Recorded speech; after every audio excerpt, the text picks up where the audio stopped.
জন্ম নিয়ন্ত্রণ কি কি কারণে করা যায়? গরুর অন্ডকোষ খাওয়া কি জায়েজ আছে? অশুভ দিন, অশুভ রাত, অশুভ সময় বলতে কিছু আছে কিনা ইসলামের আলোকে যদি বিস্তারিত বলতেন। অলোরে বাচ্চারা প্রসাব করলে সেটা শুকিয়ে যাওয়ার পর সেখানে নামাজ আদায় করা যাবে কিনা? স্নো বা লোশন ব্যবহার করে বাইরে গেলে পাপ হবে কি না? নামাজরত অবস্থায় ছোট বাচ্চা সামনে চলে আসলো, এই অবস্থায় কি রুকু সিজদা করা যাবে? মসজিদের পেছনে মাজার থাকলে সে মসজিদে নামাজ আদায় করা যাবে কি না? স্বামীর জন্মদিনে স্ত্রী ফুল দিয়ে শুভেচ্ছা জানানো বা কোনো উপহার দেওয়াতে ইসলামের শরীয়তে কোনো নিষেধ আছে কিনা? নামাজের সামনে আয়না থাকলে কি নামাজ হবে? পান খাওয়া কি? মেয়ে সন্তানকে কত বছর পর্যন্ত বুকের দুধ পান করানো যাবে? আমার মনের ভিতর খারাপ কিছু আসে, আমি যদি না করি তাহলে পাপ হবে কিনা? ভাত খাওয়ার সময় কথা বলা নাকি গুনাহ হয়, কথাটা কতটুকু সত্য? হতাশা থেকে মুক্তির জন্য কি আমল করা যায়? ফিতনা থেকে বাঁচতে কি মিথ্যার আশ্রয় নেওয়া যাবে? প্রিয় দর্শক, আলহামদুলিল্লাহ ইতিমধ্যে বহু প্রশ্ন আমাদের কাছে চলে এসেছে। হুমায়রা তাসনিম, আপনি জানতে চেয়েছেন স্নো বা লোশন ব্যবহার করে বাইরে গেলে পাপ হবে কি না, কারণ ওইগুলোতে সুগন্ধ থাকে। বোন, যদি এত বেশি সুগন্ধ থাকে আপনার সেই স্নো বা লোশনে, যেটা আপনার আশেপাশে দিয়ে চলা মানুষ সেটা ঘ্রাণ পায়, তাহলে এটি ব্যবহার করে মেয়েদের বাইরে যাওয়া উচিত নয়, কারণ হাদিসে মেয়েদের সুঘ্রাণ জাতীয় কোনো কিছু ব্যবহার করে বাইরে যাওয়ার ব্যাপারে নিষেধাজ্ঞা রয়েছে। হ্যাঁ, আর যদি এর সুঘ্রাণটা আপনার নিজের মধ্যে সীমাবদ্ধ থাকে, একান্ত গায়ের সাথে কেউ না মিশলে পাশ দিয়ে হেঁটে গেলেই সুগন্ধ না পান, তাহলে সেক্ষেত্রে এটি ব্যবহার কোনো অসুবিধা নেই। কারণ এখানে হাদিসের মূল উদ্দেশ্যই হলো যাতে করে আপনার সুগন্ধির গন্ধ আশপাশটাকে মোহিত করে অন্যদেরকে আপনার প্রতি আকৃষ্ট না করে। মেফতাউল জান্নাতি আর দিকে জানতে চেয়েছেন আপনি, নামাজরত অবস্থায় ছোট বাচ্চা সামনে চলে আসলো, এই অবস্থায় কি রুকু সিজদা করা যাবে? রুকু সিজদা করা যাবে, কোনো অসুবিধা নেই। তবে আপনার ডিস্টার্ব হলে সেক্ষেত্রে তার হাত ধরে তাকে একটু সরিয়ে দিতে পারেন, এতে কোনো অসুবিধা হবে না। তবে আমলে কাসির যেন না হয়, অর্থাৎ আপনি এটা সরাতে গিয়ে আবার এমন ভঙ্গিমায় যাবেন না যে আপনাকে দেখে একজন দর্শক আপনি সালাতে আছেন কিনা এটা নিয়ে সন্দেহে পড়ে যায়, তাহলে সেক্ষেত্রে ওইটা করা উচিত হবে না। সালাতের ভঙ্গিমার মধ্যে থেকেই অত্যন্ত সতর্কতার সাথে আলতোভাবে তাকে সরিয়ে দিতে পারেন, যদি না সরানো সালাত হয়ে যাবে। এরপরে ইবনে আব্দুল করিম জানতে চেয়েছেন, মসজিদের পেছনে মাজার থাকলে সে মসজিদে নামাজ আদায় করা যাবে কি না? মসজিদের যদি পূর্ব দিকে মাজার থাকে তাহলে ওখানে নামাজ পড়তে পারেন, কোনো অসুবিধা নেই। আর যদি মসজিদের ভেতরে মাজার থাকে, কবর থাকে, তাহলে সেখানে নামাজ পড়তে পারেন না, কারণ রাসূলুল্লাহ সাল্লাল্লাহু আলাইহি ওয়াসাল্লাম কবরে সিজদা করতে নিষেধ করেছেন। এটা ইহুদিদের অভ্যাস এবং তাদের সংস্কৃতি বলে তিনি উল্লেখ করেছেন, বিধায় এটা করা যাবে না। আর যদি মসজিদের সামনে থাকে, অর্থাৎ কেবলার দিকে থাকে এবং মসজিদের ওয়ালের বাইরে থাকে, তাহলে সেখানে সালাত আদায় করলে সালাত হয়ে যাবে। রব জুবায়ের, আপনি জানতেছেন অশুভ দিন, অশুভ রাত, অশুভ সময় বলতে কিছু আছে কিনা ইসলামের আলোকে যদি বিস্তারিত বলতেন। অশুভ রাত, অশুভ দিন, অশুভ সময় বলতে কোনো কিছু নেই, কারণ ইসলামে আসলে অশুভ বলতে বিশ্বাসটা শিরকপূর্ণ বিশ্বাস হিসাবে ধার্য করেছে। তাছাড়া রাসূলুল্লাহ আকরাম সাল্লাল্লাহু আলাইহি ওয়াসাল্লাম বলেছেন হাদিসে কুদসিতে, আল্লাহ তাআলা বলেছেন লা তাসুব্বুদ দাহর, তোমরা কোনো সময়কে মন্দ বলবে না, গাল মন্দ করবে না, কারণ আমি সময়কে নিয়ন্ত্রণ করি, সময়ের স্রষ্টা আমি নিজে, এই জন্য এটা করা যাবে না। দিন ইসলামের থেকে আপনি জানতে চেয়েছেন, স্বামীর জন্মদিনে স্ত্রী ফুল দিয়ে শুভেচ্ছা জানানো বা কোনো উপহার দেওয়াতে ইসলামের শরীয়তে কোনো নিষেধ আছে কিনা? জন্মদিন উদযাপন করা যেহেতু ইহুদি খ্রিস্টানদের কালচার সংস্কৃতি, সেজন্য এটাকে আমাদের অ্যাভয়েড করা উচিত, এটা করা উচিত নয়। অতএব স্বামী হোক স্ত্রী হোক একে অন্যকে ফুল দিয়ে শুভেচ্ছা জানানো বা বিশেষভাবে উদযাপন করা উচিত নয়। জাস্ট ওই দিনের স্মরণ হলো, একটু ভালো লাগা কাজ করলো বা একটা আলোচনা পর্যালোচনা হলো, এতে কোনো অসুবিধা নেই। রহিমা আক্তার জানতে চেয়েছেন, পান খাওয়া কি? বোন রহিমা, পান খাওয়া এটাকে ইসলাম শরীয়তের দৃষ্টিকোণ থেকে হারাম বলার কোনো কারণ নেই, যদি সে কেউ নর্মাল শুধু পান খায়, কারণ পানের খাওয়ার পর শরীরে কোথাও নিষেধাজ্ঞা নেই এবং এটা খেলে যে শরীরে কোনো নিষেধাজ্ঞা লঙ্ঘন হয় সেরকমও নয়। তবে পানের সাথে যখন জর্দার ব্যবহার হবে, জর্দা খাবেন, তখন জর্দা যেহেতু তামাক, বেশিরভাগ জর্দাই, অতএব ওই তামাক বিশিষ্ট জর্দা খাওয়া একজন মুসলমানের জন্য জায়েজ নাই, কারণ সেটা নেশা উদ্রেককারী। তবে যদি সেখানে মিষ্টি জর্দা থাকে, যেমন আপনার মশলা জাতীয় কিছু থাকে, কালোজিরা ইত্যাদি থাকে অনেক সময়, অথবা গুয়ামুর ইত্যাদি যদি থাকে, তাহলে সেরকম কোনো জর্দা বা সেরকম কোনো আপনার মিষ্টি কোনো কিছু যদি খায়, তাহলে সেক্ষেত্রে ওই হারামের বা নিষিদ্ধের আওতায় সেটি পড়বে না। আর শুধু পান খেলে সেটা কোরআন হাদিসের কোনো নিষিদ্ধ কাজ করা হয় বলে আমরা মনে করি না, বিধায় এটাকে আমরা জায়েজ মনে করি। ইমরান শরীফ বিলাস, আপনি জানতেছেন নামাজের সামনে আয়না থাকলে কি নামাজ হবে? নামাজের সামনে আয়না থাকলে নামাজ হয়ে যাবে, কিন্তু আয়নার দিকে তাকিয়ে নামাজ পড়া উচিত নয়। আপনি যদি আপনার দৃষ্টিকে নামাজের এরিয়ার মধ্যে রাখতে পারেন, উপরের দিকে না থাকেন, আর দিকে না থাকেন, তাহলে নামাজ হয়ে যেতে পারে। কিন্তু যদি মনে হয় যে না, আয়নার সামনে থাকলে আমার মন সেদিকে চলে যাবে, নিজের দিকে তাকাবো, চেহারা দেখবো, এরকম আশঙ্কা আছে, তাহলে কোনো একটা কাপড় চোপড় দিয়ে তার সামনে নামাজ দাঁড়াবেন, অথবা একটু ডানে বামে দাঁড়াবেন, যাতে করে বরাবর আয়নার সামনে না হয়, আপনার জন্য নিজেকে দেখতে না পান।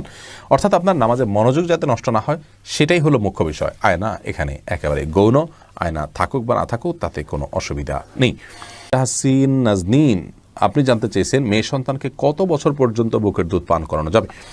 এ বিষয়ে দুটি মত রয়েছে বোন। একটি মত হলো, অনেক ওলামায়ে কেরাম মনে করেন যে মেয়ে সন্তানকে দুধ যতদিন মনে চায় ততদিন পান করানো যাবে, কারণ কোরআন হাদিসে কোনো সময়সীমা আসলে ওইভাবে বেঁধে দেওয়া হয়নি যে এরপরে দুধ পান করানো যাবে না। কিন্তু আল্লাহ রাব্বুল আলামিন কোরআনে কারিমে বলেছেন যে হাওলাইনি কামিলাইনি লিমান আরাদা আন ইউতিম্মা রাদাআহ, অর্থাৎ যারা মায়েরা তাদের সন্তানকে দুধ দিচ্ছেন তারা 2 বছর দুধ দিবেন যদি তিনি দুগ্ধদানের সময়টাকে পূর্ণ করতে চান। এখানে তো আল্লাহ তাআলা 2 বছর বলে দিয়েছেন, এটাকে পূর্ণতা বলে দিয়েছেন, অতএব এরপরে দুগ্ধপান করা উচিত হবে না। এই মতটি ইমাম আবু হানিফা রাহিমাহুল্লাহ সহ অন্য ইমামদের, এবং এই মতটিকে আমরা অনেক বেশি শক্তিশালী মত হিসাবে মনে করি।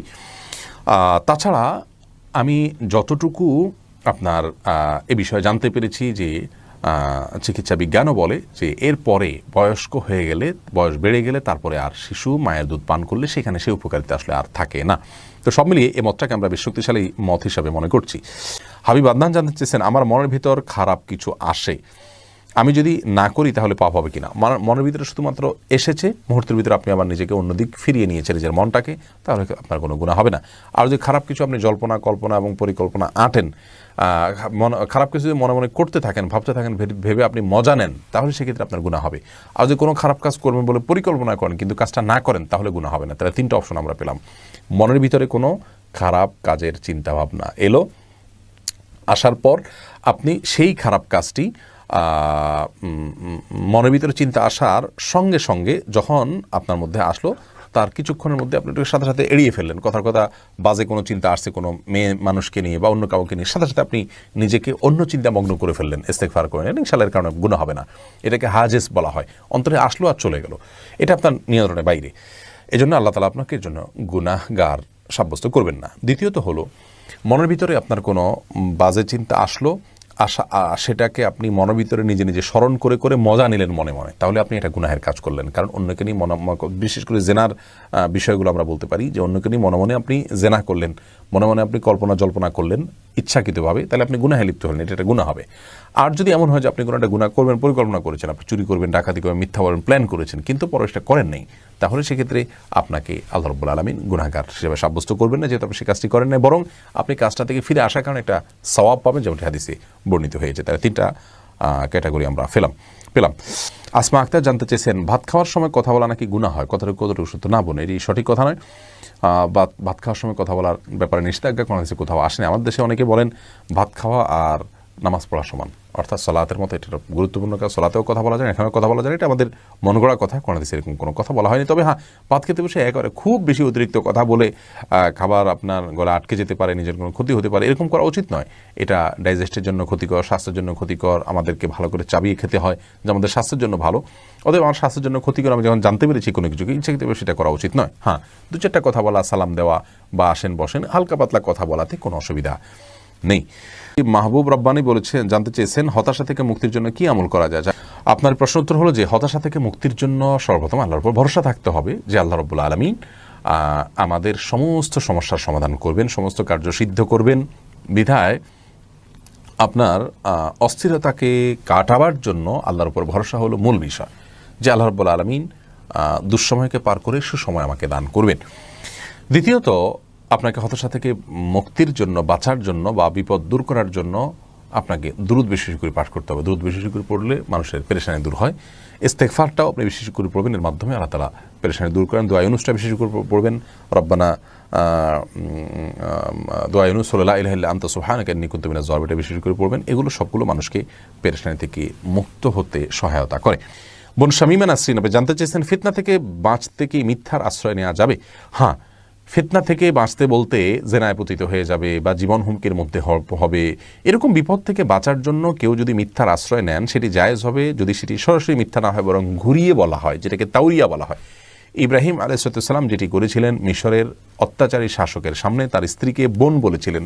প্রত্যেক মুসলিম একে অন্যের ভাই বোন, সেই জায়গা থেকে তিনি বোন বলেছিলেন, ঘুরিয়ে বলেছেন কেন? তার অত্যাচার থেকে বাঁচার জন্য। এটাকে ঘুরিয়ে বলা বলে, এটা ফিতনা থেকে বা বিপদ থেকে বাঁচার জন্য এটুকু জায়েজ আছে।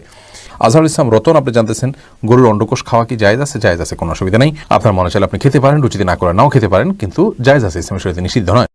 আপনি ইমরান হোসেন জানতেছেন জন্ম নিয়ন্ত্রণ কি কি কারণে করা জায়েজ আছে?